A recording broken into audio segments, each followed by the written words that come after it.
Le Congo ne tombera jamais. Les médias occidentaux aiment me présenter comme étant la papesse du sentiment anti-français, l'égérie du French bashing.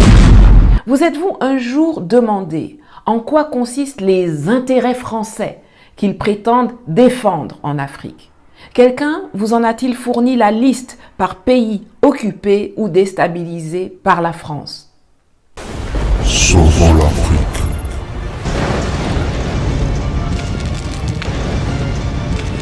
Les médias occidentaux, des fois, aiment la présenter comme une femme sentimentale, comme une femme rancunière, comme une femme, des fois, qui défend seulement les intérêts des peuples africains.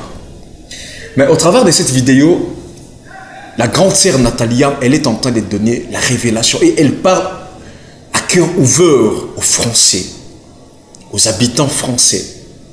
Et elle donne beaucoup d'éclairage, beaucoup de lumière sur sa lutte, sur son combat et sa révolution. Je vais vous laisser à comprendre la pensée de cette dame mystérieuse. Elle est une enseignante par rapport à ses œuvres, par rapport à ses paroles, par rapport à ses dires et à ses révélations. Et au travers de cette vidéo, elle va parler clairement aux Français. Voilà, je vais vous laisser à suivre cette vidéo. Je vais vous retrouver à la fin pour faire quelques commentaires et quelques analyses avec vous comme on le fait souvent. Voilà, je vous laisse d'abord à suivre l'intervention de Madame Nathalie Yamb. C'est parti.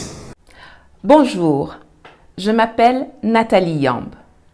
Les médias occidentaux aiment me présenter comme étant la papesse du sentiment anti-français, l'égérie du French bashing.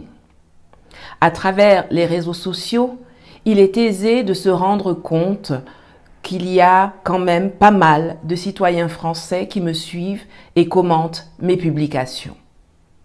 Alors aujourd'hui, je vais m'adresser directement à eux. Oui, gens de France, je peux comprendre tout ce qui vous traverse l'esprit lorsque vous reviennent les expressions de ce que d'aucuns baptisent rapidement et stratégiquement le sentiment anti-français. Je sais qu'il n'est pas agréable d'entendre des discours de stigmatisation venus d'ailleurs qui contredisent l'idée de grandeur que vous aimeriez voir votre pays suggérer à travers le monde. Mais plutôt que de tomber à pieds joints dans le piège de la communication que vous imposent vos dirigeants, prenez le temps de vous poser les bonnes questions. Qu'est-ce qui explique qu'un tel sentiment, exprimé déjà par les jeunesses africaines des années 40 du siècle dernier, perdure 80 ans plus tard? Cherchez à savoir pourquoi des peuples établis à 6000, 7000 km éprouvent à l'encontre de la France ces ressentiments nourris par la colère et structurés par la désapprobation. Demandez-vous pourquoi ces peuples n'expriment pas les mêmes désaccords à l'égard du Luxembourg, de la Suède ou de la Russie.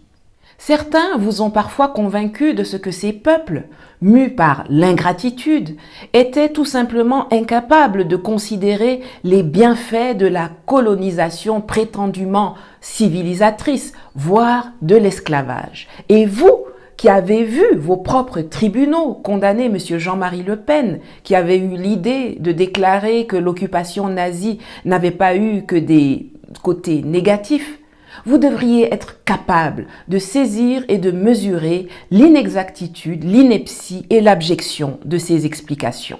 Il est temps que vous vous interrogiez très profondément sur l'utilisation que vos dirigeants font en votre nom sur le continent africain de votre argent et de vos enfants engagés dans les forces armées.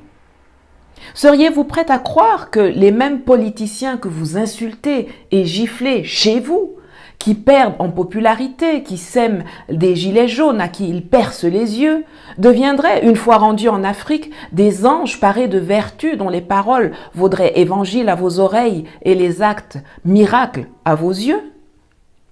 Vous êtes-vous un jour demandé en quoi consistent les intérêts français qu'ils prétendent défendre en Afrique? Quelqu'un vous en a-t-il fourni la liste par pays occupé ou déstabilisé par la France? Le rôle primaire de l'armée française est de sécuriser les frontières de la France. Votre pays n'a aucune frontière avec l'Afrique. Alors, que fait votre armée chez nous?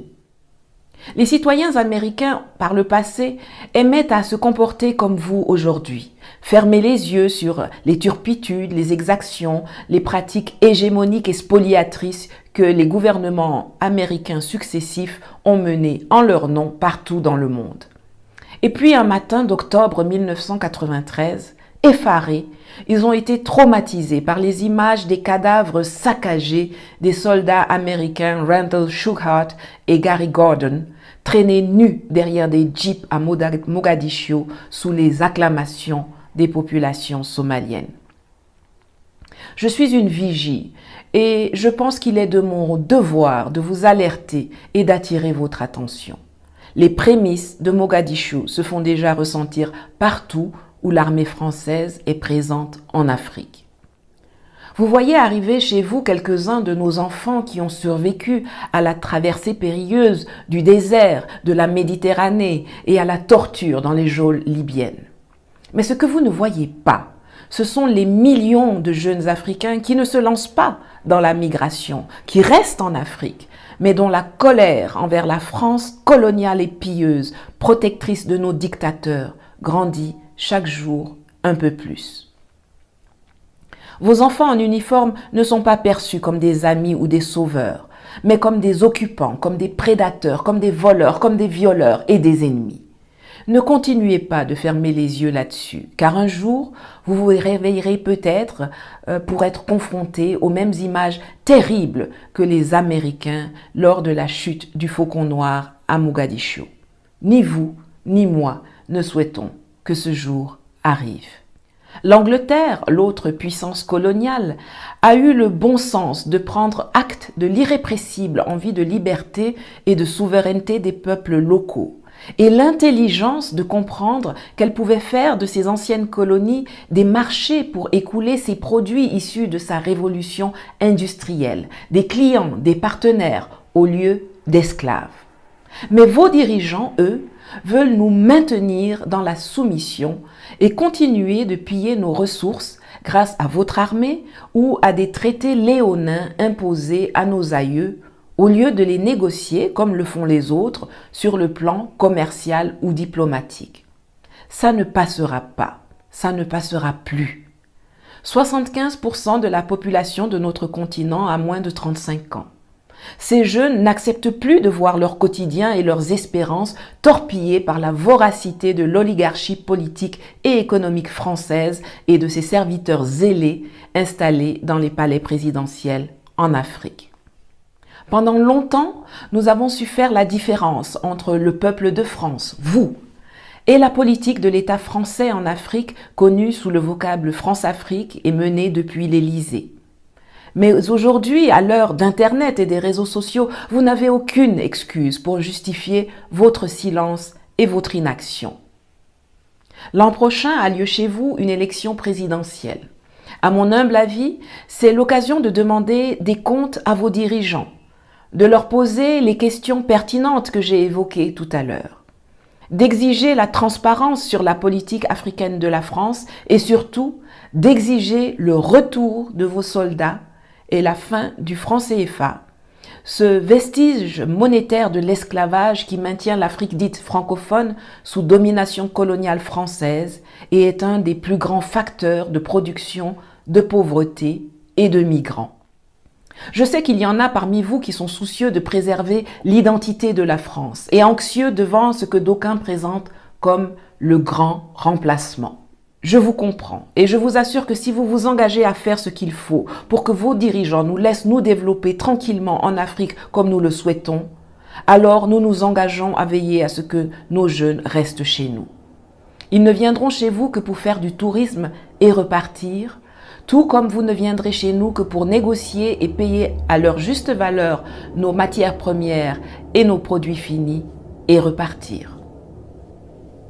Si les vidéos de Madame Nathalie Yamb peuvent servir de défibrillateurs pour réveiller en vous la flamme du combat, allumer votre pugnacité, votre désir d'action pour le changement et l'obtention d'une vie meilleure pour le fils et le fils de notre continent.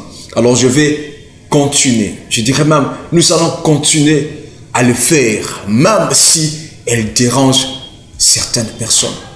Madame Nathalie Yamb, elle sera en train de faire. Parce qu'elle ne fait pas ça avec la haine ou pour la haine ou avec la haine dans le cœur. Elle fait ça pour révolutionner. C'est de sa culture ou c'est de sa race. Voilà, nous vous aimons, nous aimons les Français, nous aimons les Occidentaux, nous vous aimons. Mais il y a certaines choses que nous n'aimons pas. La politique de la haine. La politique de ceux qui ont ce désir de nous détruire, de nous diminuer aux yeux du monde. Nous sommes en lutte avec personne. Nous sommes égaux des personnes. Nous sommes tous des êtres humains. Nous avons droit à construire notre très chère Afrique. C'est ça la lutte. Et il faut que tous les Africains puissent avoir cette même pensée.